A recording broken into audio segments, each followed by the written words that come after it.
Hey, welcome everyone to our first live session. We've been finding time to do live for a long time, but we've just been very busy. So today, I want to just do a live session with you. My name is Dr. Moses Fraser. I am a hospital internal medicine doctor, and I want to thank you personally for joining me today on this live, whether you're watching from the United States or from Africa, Europe, Caribbeans, Asia, wherever you're watching from, just let me know in the chat session, and I'd love to welcome you.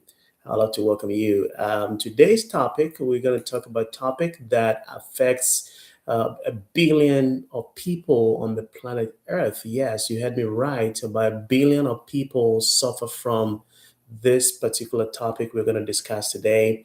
And this is high blood pressure. High blood pressure. So I'm going to go through certain points with you as we discuss this topic live. Okay, the first thing we're going to talk about is that high blood pressure is called the silent killer. This Why is it called a silent killer? Because many people have high blood pressure, they don't feel anything. Meanwhile, silently, this disease is destroying a lot of organs in your body.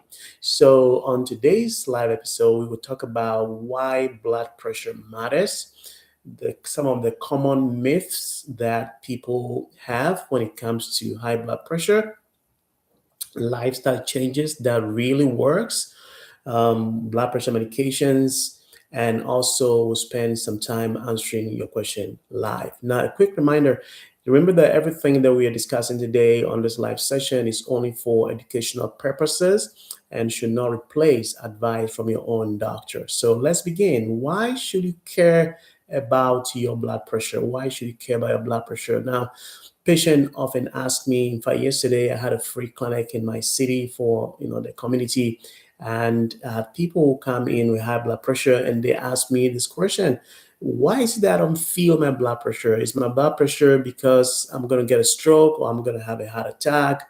Now, these questions are very important. However, you should know that high blood pressure is more than just your heart and stroke. It damages many organs in your body, including your heart, including your brain, your kidneys, your blood vessels, even your eyes, and many other things. And the scary part is that people have no symptoms at all. That's the scariest part. People have no symptoms at all when they're experiencing high blood pressure. And so that is why it's so important that people who have high blood pressure should pay attention. Now, if you are on a live with me, I want you to type right now in the text session, how long have you had high blood pressure? I want to know that. How long have you had blood pressure? And is it less than 5 years, recently diagnosed, over 10 years? And we'll discuss some of the important numbers that you should know when it comes to high blood pressure. Now, many people take their blood pressure and they don't even know what the numbers mean. They don't even know what the numbers mean. The numbers are very, very simple. Now, if you have a blood pressure monitor and you take your blood pressure, you notice that you have two numbers. One, it might show, let's say 120 over 80, right? And these are two numbers that you should know. The top number is called a systolic blood pressure, and the bottom number is called a diastolic blood pressure. The systolic number just means the pressure that your heart builds when it contracts. And then the second one is the when your heart relaxes in between the beats, that number is called the diastolic blood pressure. Now, most people think that only the bottom ones are most important. No, both numbers are very important. Both numbers are very important. But as you get older, the top number becomes the ones that we look for when we are looking for a cardiovascular risk. So if your systolic high blood pressure is higher as you get older, that becomes an independent predictor of your cardiovascular risk. But both numbers are very important. In fact, when we deal with people from Eastern European, they think the bottom number is the most important one because it is they call it the heart number, but actually that's not true.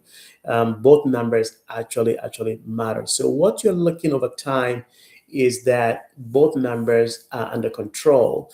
Now, if you check your blood pressure and you have an isolated increase in the numbers, don't panic. It doesn't mean you have uncontrolled blood pressure, because there are many factors that can affect that. What you're looking for is a pattern over time, the average blood pressure over time, that to tell you whether you have high blood pressure or you have a normal blood pressure. The American Academy of Family Physicians define normal blood pressure as anything systolic 140 and above, and the diastolic 90 and above. But the American Heart Association drops the number to 120 over 80, over 80. So my question for you is this: do you have a blood pressure monitoring cuff at home? And if you do, this is what the numbers are. My third discussion today is going to talk about the 7 common myths about high blood pressure that I hear patients ask all the time. The first one is, I feel fine, so I don't think I have blood pressure. Well, that is very misleading, because, like I said before, we call this a silent killer. So you could actually feel very fine, but your blood pressure may be very high. So you don't have to have like headache, dizziness, or chest pain before you think that you have before you think your blood pressure is very high. What you need to know is to check the numbers, and if the numbers are more than what we just talked about, then you have high blood pressure. If it's consistently, again, an isolated increase in blood pressure does not mean you have uncontrolled blood pressure. Okay. The myth number two is, I only take medicine when my blood pressure is very high. Well, that's not very good, because when you take medications, you are regulating your blood pressure. Okay. You're regulating your blood pressure. So if you stop your medications and you only take your blood pressure when it's high, you're having a surge. You're having, curve like this, up, down, up, down. And when you have surge like that, that increases your risk for cardiovascular events. Today, your blood pressure is 120. Tomorrow is 200, because you are stopping your medication. You're only taking medication because your blood pressure is high. You are actually doing yourself harm. So do not do that. Be very consistent with your blood pressure. Myth number three: I can stop my medication once my blood pressure improves. Well, your blood pressure is improved because you're taking your medication and also making lifestyle changes, right?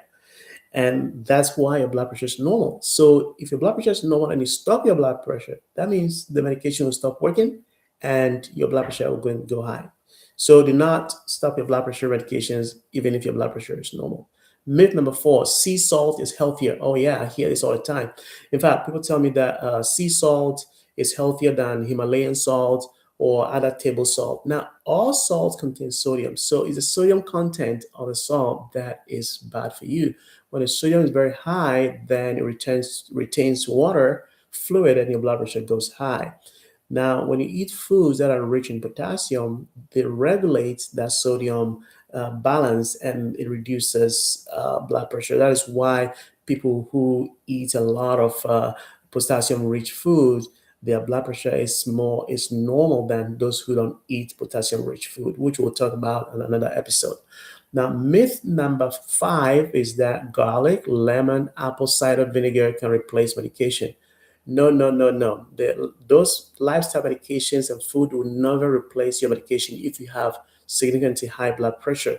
Now, some food can have modest effect on your blood pressure. Some food substances like beetroot, because it contains nitric oxide, which dilates your blood vessels. Yes, they can help you to lower your blood pressure temporarily, but do not replace them with your medications.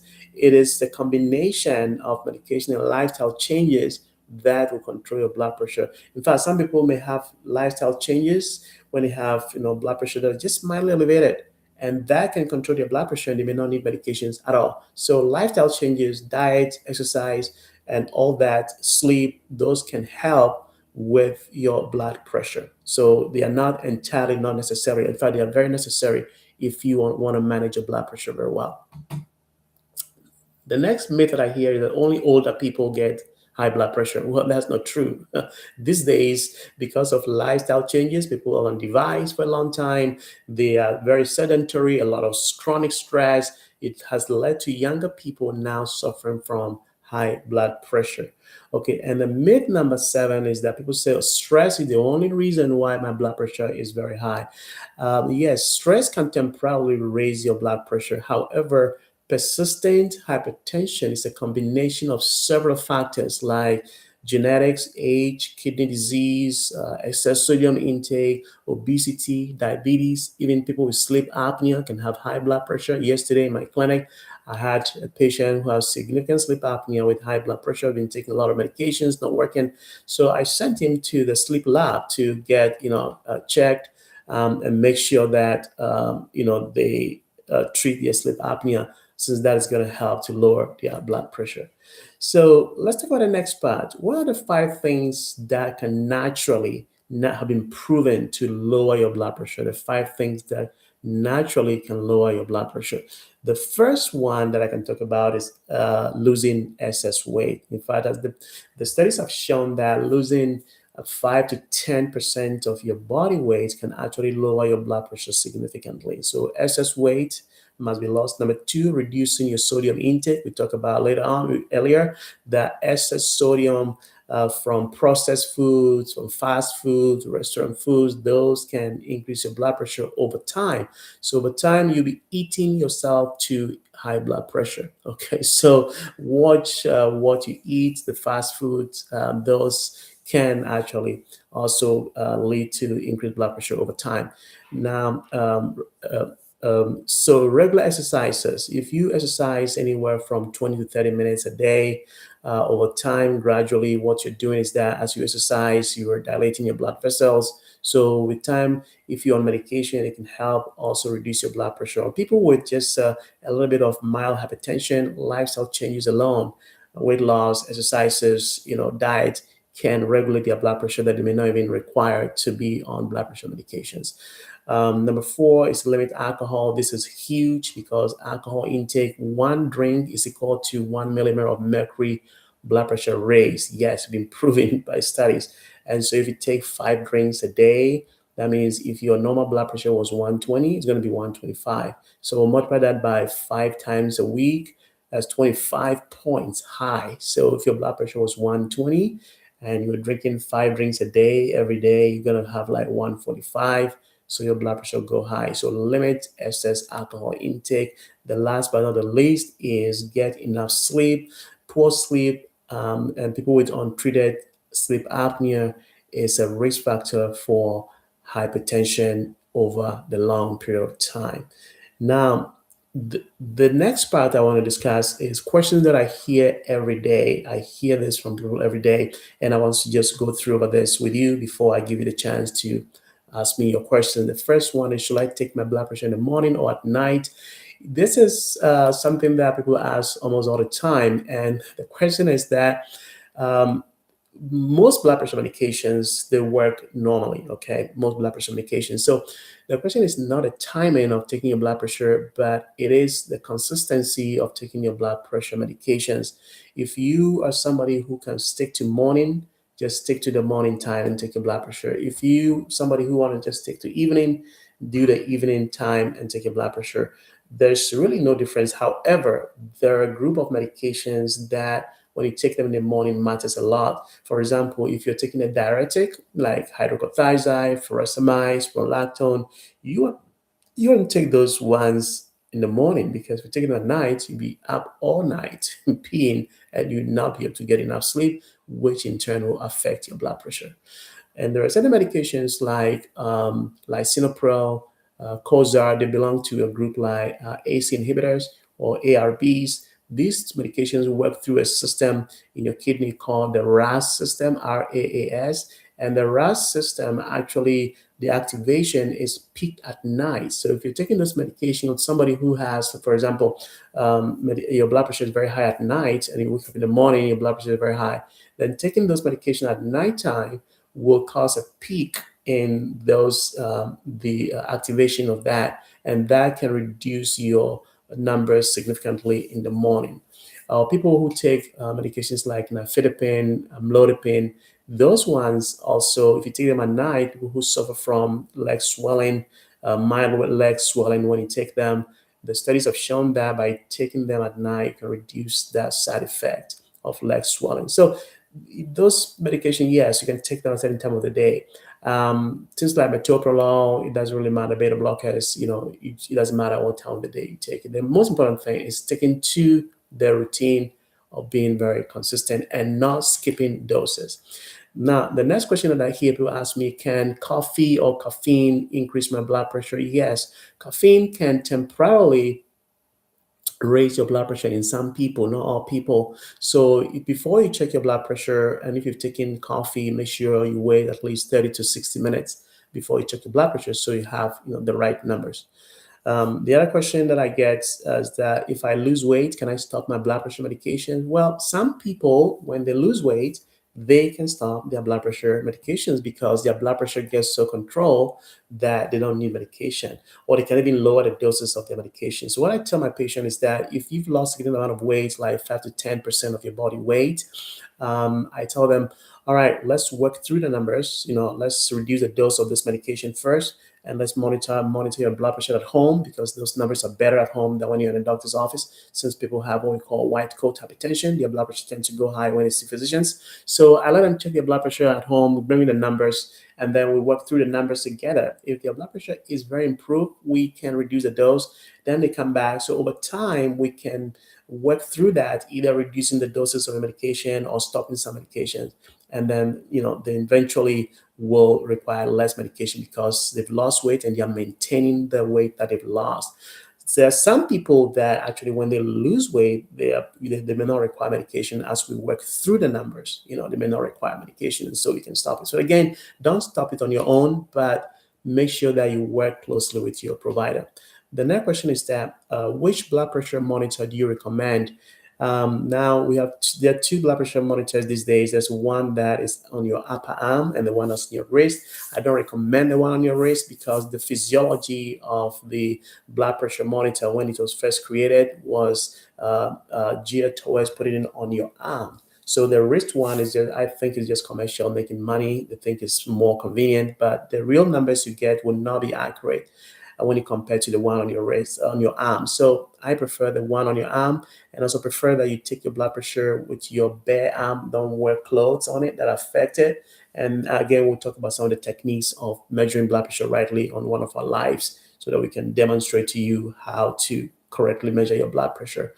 And then the next number is, what is hypertension? What blood pressure is considered emergency? What blood pressure, if I have, should I go to the emergency department or call my doctor immediately? Now, if you have anything, the upper number over 180 and the lower number over 120, if you have no symptoms, we call that hypertensive urgency. But if you have symptoms like headache, if you have dizziness, chest pain, shortness of breath, blurry visions, you have any symptom associated with it, it's called hypertensive emergency. And as it says, it is emergency, so you should go in immediately, because you have a high chance of having a stroke or a heart attack, or something, or damage to your vision and all that. So those are the numbers that, if you have, you should call your doctor immediately, or you should go to the emergency, especially if you have symptoms that I just listed about. All right. Okay. So that is the nutshell for our most related questions people ask about blood pressure. And so now I want to hear from you live in the chat. Let's answer your questions as soon as possible for you. So I am listening to you. I'm going to see. Okay. I wanted to type in the chat session, and let's see if we can answer your questions for you. All right. Anyone who is the bold person who is going to do it first, with the first person? I'm waiting for you right now, so we can answer this question for you. Now I'm waiting for you right now. Just ask any question. Just tap it in. No question is a bad question. We can. That's why we're here together. So let's do it.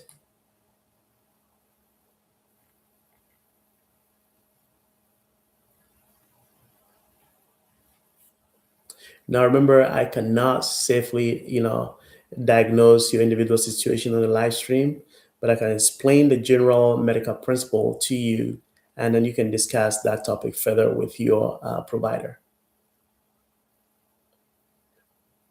All right. I don't think anybody's bold enough. I'm not getting any questions here. Anyone bold enough? Now, if there's no questions, then the take home is that you have the power to change the outcome if you have blood pressure. It's in fact one of the predicting factors that you have control over to reduce your cardiovascular risk. And what's the things that I recommend to my patient is that check your blood pressure regularly. If you have hypertension, if you don't have history of hypertension, at least check your blood pressure once a week. If you're on medication, take your medication as prescribed. If you lost weight, work with your physician to make sure you can reduce your dose if it's appropriate. Keep yourself active. Don't get glued to your computer or device. All right. And eat healthy foods that are rich in potassium. That's very important. And also maintain a healthy weight. Exercise regularly and do follow up regularly with your provider, because staying consistent is what makes the big difference. And again, don't skip your medications and don't take medications only when you have symptoms, because that might be too late. And so these are some of the things that I think I can provide on this educational session. Now, if this live has been very helpful to you, I want you to hit the like button, subscribe to our channel, share this with a friend, come here on a regular basis for live sessions that we can answer your question directly for you. Now, on our next live session, I'm going to talk about a very important topic that affects we guys. And if you are not a man and you're a woman, this might be something that will help your husband. So stay tuned and come and then let's enjoy that's live together. I'm going to talk about erectile dysfunction. Is that one of the first signs that you have heart disease? So come and let's talk about it. Again, Dr. Moses, thank you for staying tuned with me, and I'll see you again on our next live session.